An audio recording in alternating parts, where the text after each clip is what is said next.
Hi friends, welcome back to the channel. நம்ம இன்னைக்கு பார்க்க போகிற டாபிக் வந்து சி லாங்குவேஜில் ஸ்டோரேஜ் கிளாஸஸில் எக்ஸ்டர்ன் ஒரு கீவேர்ட். நம்ம இன்டர்வியூக்கெலாம் போனால் மேக்ஸிமம் கேட்கலாம். தட் இஸ் ஸ்டோரேஜ் கிளாஸஸில் ஒரு 4 கீவேர்ட்ஸ் இருக்குது. நம்ம ஆல்ரெடி 2 கீவேர்ட்ஸ் பார்த்துட்டோம். ஒன் வந்து ஆட்டோ கீவேர்ட் பார்த்தாச்சு, ஸ்டாட்டிக் பார்த்தாச்சு. தேர்ட் ஒன்று எக்ஸ்டர்னல் அண்டு ரெஜிஸ்டர் கீவேர்ட் இருக்குது. நீங்கள் பார்க்க போகிற கீவேர்ட் வந்து எக்ஸ்டர்னல் கீவேர்ட். அந்த எக்ஸ்டர்னலுக்கு என்ன கீவேர்டு யூஸ் பண்ணால் எக்ஸ்டர்ன் யூஸ் பண்ணால் EXTERN அப்படிங்கிற கீவேர்டு யூஸ் பண்ணுவாங்க. நார்மலாக ஸ்டோரேஜ் கிளாஸோட பர்பஸ் என்ன அப்படின்னா, நம்ம சி லாங்குவேஜில் நம்ம யூஸ் பண்ணுற எல்லா வேரியபிளுமே இந்த 4 டைப்புக்குள்ளே தான் வரும். ஓகே, அதோட லைஃப் டைம் என்ன, அதோட விசிபிலிட்டி யாரெல்லாம் ஆக்சஸ் பண்ணலாம், எங்கே ஸ்டோர் ஆகுது, இனிஷியல் வேல்யூ என்ன இருக்குது அப்படிங்கிற சொல்கிறதா. ஓகே, அதில் ஃபஸ்ட் ஒன் வந்து எக்ஸ்டர்ன் கீவேர்ட் என்ன யூஸ் பண்ணுறோன்னா எக்ஸ்டர்ன் யூஸ் பண்ணுறாங்க. ஓகே, இப்போ எக்ஸ்டர்னுங்கிற கீவேர்டு யூஸ் பண்ணணும். ஆனால் மீனிங் என்ன அப்படின்னா, இந்த எக்ஸ்டர்ன் கீவேர்டு எங்கே யூஸ் பண்ணலாம் அப்படின்னா மெயின் ஃபங்க்ஷனுக்குள்ளே நம்ம யூஸ் பண்ணிக்கலாம். மெயின் ஃபங்க்ஷன் சப் ஃபங்க்ஷனுக்குள்ளே யூஸ் பண்ணிக்கலாம். பட் அது யூஸ் பண்ணும்போது என்னென்னா உள்ளே வந்து வேரியபிளை டிக்ளேர் மட்டும் தான் பண்ணியிருக்கணும். தட் இஸ் டிக்ளேர் பண்ணியிருக்கணும். பட் ஆனால் டெஃபனேஷன் எங்கே பண்ணியிருக்கணும், அந்த வேரியபிள் எங்கே டிஃபைன் பண்ணியிருக்கணும்னா குளோபலாக டிஃபைன் பண்ணியிருக்கணும். ஓகே, நெக்ஸ்ட் வந்து default initial value for the external variable வந்து 0 ஆர் அதர்வைஸ் நல். இப்போ ஸ்ட்ரிங் இன்புட்டாக நல்லாயிருக்கும். இன்டிஜர்னு வச்சுக்கோங்க 0, ஃப்ளோட்னா 0.6060 இருக்கும். ஓகே, இந்த எக்ஸ்டர்னல் வேரியபிள் வந்து ஷுட் பி இனிஷியலைசேஷன் குளோபலி. இன்னொரு பாயிண்ட் மைண்டில் வச்சுக்கோங்க. நமக்கு ஆட்டோ கீவேர்டு பார்த்துருப்போம், எக்ஸ்டர்ன் கீவேர்டு பார்த்துருப்போம். ஆட்டோ கீவேர்டோட மெயின் பர்பஸ் என்னன்னா, ஒரு மெயின் ஃபங்க்ஷனுக்குள்ளே நீங்கள் இன்ட் ஏன் டிக்ளேர் பண்ணால் பை டிஃபால்ட் அது ஆட்டோ கீவேர்டு. அதுவே நீங்கள் எக்ஸ்ட்ரா நம்ம குளோபலாக நம்ம டிக்ளேர் பண்ணுறோன்னா, குளோபல்னா மீனிங் என்னது, மெயின் ஃபங்க்ஷனுக்கு மேலே டிஃபைன் பண்ணுறோம், ஹெடர் ஃபைலுக்கு கீழே டிஃபைன் பண்ணுறோம் அப்படின்னா, அந்த குளோபலாக நம்ம டிக்ளேர் பண்ணுறோம் அப்படின்னா ஆல் தி வேரியபிள்ஸுமே பை டிஃபால்ட்டாக எக்ஸ்டர்ன் வேரியபிள் தான். ஓகே, குளோபலாக டிக்ளேர் பண்ணுற எல்லா வேரியபிளுமே பை டிஃபால்ட்டாக எக்ஸ்டர்ன் வேரியபிள் தான்.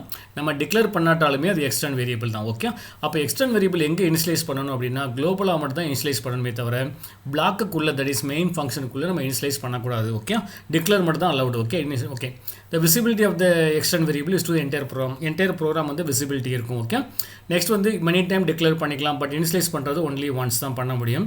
பட் இன் சம் கம்பைலர் என்ன பண்ணுறாங்கன்னா, நீங்கள் வந்து எக்ஸ்டர்ன் கீவேர்டு கொடுத்தாச்சுன்னு வச்சுக்கோங்களேன். சப்போஸ் அதுக்கு நம்ம வேல்யூ இனிஷியலைஸ் பண்ணாமல் இருந்தாலே சம் கம்பைலர் வந்து இண்டிகேட்ஸ் எரர் மெசேஜ். ஓகே, இப்போ ஒரு எக்ஸாம்பிள் பாருங்கள். ஃபஸ்ட் எக்ஸாம்பிள் என்ன பண்ணுறேன்னா, ஒரு எக்ஸ்டர்ன் இன்ட் ஐன்னு கொடுத்துருக்கேன், எக்ஸ்டர்ன் ஃப்ளோட் எஃப்னு கொடுத்துருக்கேன், எக்ஸ்டர்ன் கேரக்டர் எஸ்ன்னு கொடுத்துருக்கேன். ஃபஸ்ட் நான் ப்ரோக்ராம் என்ன பண்ணுறேன்னா டிஃபால்ட் வேல்யூ என்னன்னு பார்க்குறேன். ஓகே, அப்போ நெக்ஸ்ட் நான் எக்ஸ்டர்ன் இன்ட் அது சைஸ் ஆஃப் ஐ என்னன்னு பார்க்குறேன். இன்டிஜர் டிக்ளேர் பண்ணாலும் சைஸ் ஆஃப் ஐ வந்து 2 பைட்ஸ் இருக்கும்.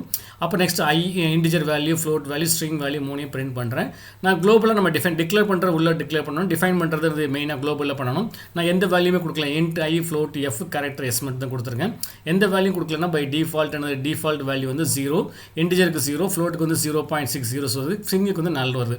அந்த ஃபஸ்ட் உள்ள 2 சைஸ் ஆஃப் ஐ கொடுத்தோமா, அதோட ஐ வந்து 2 பைட்ஸ் கொடுத்துருக்கோம். இப்போ நான் என்ன பண்ணுறேன், இந்த ஐக்குள்ள வேல்யூஸ் நான் கொடுக்குறேன். நான் i is equal to some value கொடுக்குறேன், தட் இஸ் 56 கொடுத்துருக்கேன். ஃப்ளோட் எஃப் ஈக்குவல் டு 25.89 கொடுத்துருக்கேன். நல்லா மைண்டில் வச்சுக்கணும். நம்ம ஃப்ளோட் கொடுத்தாச்சுன்னா பாயிண்ட்டுக்கு அப்புறம் 2 பாயிண்ட்ஸ் கொடுத்துருக்கீங்க. பை டிஃபால்ட்டானது நமக்கு வந்து 6 டெசிமல் பாயிண்ட் இருக்கும். கேரக்டர் வந்து எஸ் வந்து கோடஸ் கொடுக்குறேன். இப்போ ஃபைலை நான் சேவ் பண்ணுறேன். இப்போ நம்ம வந்து இனிஷியலைஸ் பண்ணியாச்சு. அப்போ வந்து இனிஷியலைஸ் பண்ணும்போது அவுட்புட் பாருங்கள், சேம் அவுட்புட், தட் இஸ் 56, 25.889999 இருக்குது. ஸோ ஸ்ட்ரிங்கோட எஸ் வேல்யூ வந்து கோடஸ் இருக்குது. ஓகே, இதில் கரெக்டான டிஃப்ரென்ஸ் நம்ம என்ன தெரிஞ்சுக்கணும் அப்படின்னா, இதில் நம்ம தெரிஞ்சிக்க வேண்டியது எக்ஸ்டர்ன் இன்ட்னு மெயின்குள்ளே டிக்ளேர் பண்ணிக்கலாம். எக்ஸ்டர்ன் ஃப்ளோட்டு, எக்ஸ்டர்ன் கேரக்டர் கொடுத்துக்கலாம். Only declaration inside the main, definition எங்கே இருக்கணும் ஆட்டோமேட்டிக்காக குளோபல். அப்போ அவுட் சைட் த மெயினுக்குள்ளே நம்ம டிஃபைன் பண்ணணும். அதில் ஒரு பாயிண்ட் மைண்டில் வச்சுக்கோங்க, என்ன டேட்டா டைப்பு கண்டிப்பாக கொடுக்கணும். நம்ம இன்ட் ஐன்னு கொடுத்தா இங்கே இன்ட் ஐ ஈக்குவல் 56 அப்படி தான் கொடுக்குமே தவிர ஐ ஈக்குவல் 56 கொடுத்தா கன்சிடர் பண்ணாது. அது டேட்டா டைப் வந்து கம்பல்சரி. ஓகே, அடுத்த எக்ஸாம்பிள் பாருங்கள். எக்ஸ்டர்ன் இன்ட் ஐ கொடுத்துருக்கேன். இந்த பிரிண்ட் ஆஃபில் வந்து பேக் ஸ்லாஷ் என் வந்து டிஸ்பிளே பர்பஸ்க்காண்டி யூஸ் பண்ணியிருக்கோம். பிரிண்ட் ஆஃபில் வந்து %% சைஸ் ஆஃப் ஐ கொடுத்துருக்கோம். சைஸ் வந்து நமக்கு வந்து 2 பைட்ஸ் எடுத்துக்கிறது. ஓகே, சைஸ் கரெக்டாக இல்லையான்னு செக் பண்ணி ஒவ்வொரு நமக்கு வந்து நம்ம டிக்ளேர் பண்ணுற வேரியபிளுக்கு வந்து சைஸ் அலோகேட் ஆகும். ஓகே, இப்போ நெக்ஸ்ட் என்ன பண்ணுறீங்க,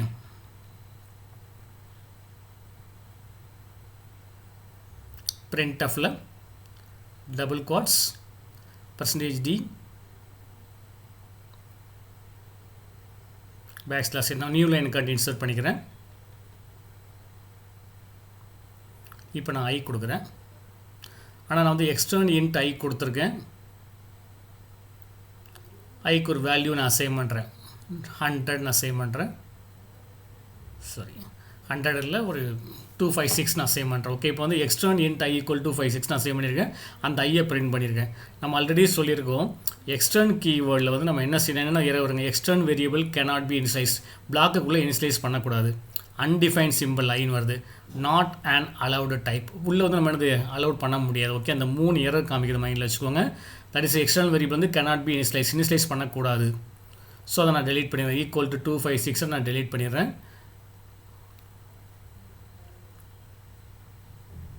int I is equal to இப்போ 256 கொடுத்துருக்கேன்.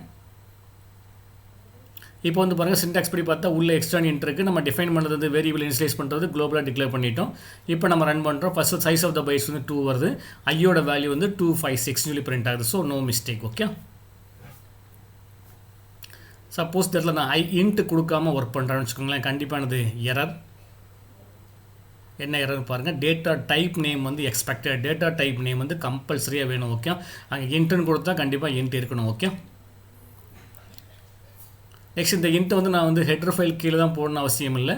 நம்ம மெயின் ஃபங்க்ஷனுக்கு அப்புறம் கொடுத்தாலும் மிஸ்டேக் கிடையாது. அதையும் நோட் பண்ணிக்கோங்க. Okay, int i is equal to 256 கொடுத்துருக்கேன். இப்போ நீங்கள் சேவ் பண்ணி ரன் பண்ணி பாருங்கள். ஸோ ரன் ஆகுது. ஸோ இந்த 2 bytes 256 பிரிண்ட் ஆகுது. Okay,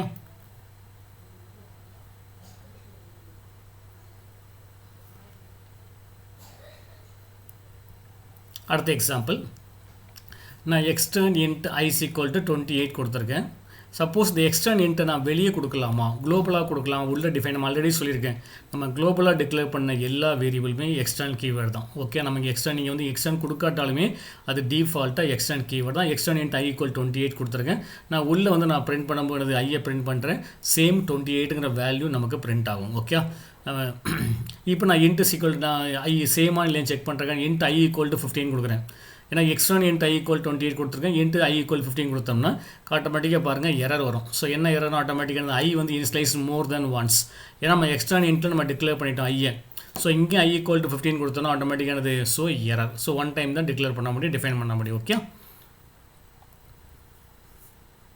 next int i is equal to 15 கொடுக்குறேன். ஸோ நான் உள்ள மெயின் ஃபங்க்ஷனுக்குள்ள இன்ட் i ஈக்குவல் டு 15 கொடுக்குறேன். இது கொஞ்சம் டிஃப்ரென்ஸ் நல்லா மைண்டில் வச்சுக்கோங்க. எக்ஸ்டர்ன் இன்ட்டுங்கிறது குளோபல் வேரியபிள், இங்கே i ஈக்குவல் டு 15ங்கிறது லோக்கல் வேரியபிள். ஓகே, இந்த இடத்துல எனக்கு என்ன அவுட்புட் வருதுன்னா ஃபஸ்ட்டு சிஸ்டம் என்ன பண்ணணும்னா லோக்கல் வேரியபிள் ஐயை தான் எடுக்கும். லோக்கல் வேரியபிள் ஐன்னு நீங்கள் பிரிண்ட் ஆஃப்ல ஐ கொடுக்கும்போது ஃபஸ்ட்டு இம்பார்ட்டன்ஸ் கிவன்றது லோக்கல் வேரியபிள். அந்த 50 தான் பிரிண்ட் ஆகுமே தவிர 28 நமக்கு பிரிண்ட் ஆகாது. ஏன்னா நீங்கள் வந்து குளோபலாக டிக்ளேர் பண்ணாலுமே லோக்கல் வேரியபிளுக்கு தான் ஃபஸ்ட்டு இம்பார்ட்டன்ஸ் கொடுக்கும். i ஈக்குவல் டு 50 தான் பிரிண்ட் ஆகும். ஓகே, நெக்ஸ்ட் நான் ரெண்டையும் பிரிண்ட் பண்ண முடியுமான்னு பண்ணலாம் பாருங்கள். இப்போ நான் எக்ஸ்டர்ன் இன்ட் i ஈக்குவல் 28 கொடுத்துருக்கேன். உள்ள மெயின் ஃபங்க்ஷனில் i ஈக்குவல் 15 கொடுத்துருக்கேன். நான் வந்து லோக்கல் வேரியபிள் பிரிண்ட் பண்ணுறதுக்கு நான் ஐயும் கொடுத்தா பை டிஃபால்ட்டாக it prints local variable. Global variable நான் பிரிண்ட் பண்ண எக்ஸ்டர்னல் வேரியபிள் டபுள் கோலன் கொடுத்துக்கோங்க. டபுள் கோலன் கொடுத்து i கொடுத்தாச்சு அப்படின்னா இது என்ன பண்ணுன்னா எக்ஸ்டர்னல் வேரியபிளில் பிரிண்ட் பண்ணணும். நல்லா டிஃப்ரென்ஸ் வச்சுக்கோங்க. Aina local variable, double colon கொடுத்து i கொடுத்தா மீனிங் என்னது, ஸோ குளோபல் வேரியபிளை அக்சஸ் பண்ணணும். அவுட்புட் பாருங்கள். So local variable equal to 50, global i equal to 28 print ஆகுது. ஸோ இந்த டிஃப்ரென்ஸை கரெக்டாக மைண்டில் வச்சுக்கோங்க. என்னென்னா காமன் தான். ஸோ நீங்கள் ஒரு வேரியபிள் எக்ஸ்டர்னல் வேரியபிள் யூஸ் பண்ணுறீங்க, அந்த வேரியபிள் நேம் வந்து லோக்கல் வேரியபிள் இல்லைன்னா அப்படியே யூஸ் பண்ணிக்கலாம். சப்போஸ் சேம் வேரியபிள் நேம் வந்து ப்ரெசென்ட் இந்த எக்ஸ்டர்னல் கீவேர்ட்லையும் இருக்குது, குளோபலாகவும் இருக்குது, அஸ் வெல் அஸ் லோக்கலாக இருந்துச்சுன்னா first importance given to the local variable. அப்போ குளோபலாக இருக்கிற எக்ஸ்டர்னல் வேரியபிள் பிரிண்ட் பண்ணணும் அப்படின்னா சிம்பிள் தான், டபுள் கோலன் கொடுத்து அந்த வேரியபிள் நேம் கொடுங்க. உங்களுக்கு global value that is external variable வந்து பிரிண்ட் ஆகும். ஓகே, இப்போ நம்ம இன்றைக்கி என்ன பார்த்துருக்கோம்னா ஸ்டோரேஜ் கிளாஸஸில் உள்ள எக்ஸ்டர்ன் கீவேர்டு ஒரு கீவேர்டு பார்த்துருக்கோம். அந்த எக்ஸ்டர்ன் கீவேர்ட்னா மீனிங் என்ன வச்சுக்கோங்களேன், நம்ம நார்மலாக யூஸ் பண்ணுற குளோபல் வேரியபிள் எல்லாமே எக்ஸ்டர்ன் வேரியபிள் தான். அதேமாதிரி நம்ம ஃபங்க்ஷனுக்குள்ளே யூஸ் பண்ணுற நார்மல் லோக்கல் வேரியபிள் எல்லாமே ஆட்டோ வேரியபிள். இதை டிஃப்ரென்ஸ் வச்சுக்கோங்க. ஓகே, அப்போ நான் எக்ஸ்டர்ன் கீவேர்டு எங்கே யூஸ் பண்ணலாம்னா எக்ஸ்டர்ன் கீவேர்டு வந்து மெயின் ஃபங்க்ஷன், சப் ஃபங்க்ஷன், குளோபலாகவும் யூஸ் பண்ணிக்கலாம். குளோபலாக நீங்கள் யூஸ் பண்ணும்போது சிம்பிள் தான், அங்கேயே நீங்கள் டிக்ளேர் பண்ணும்போது டிஃபைன் பண்ணிக்கலாம்.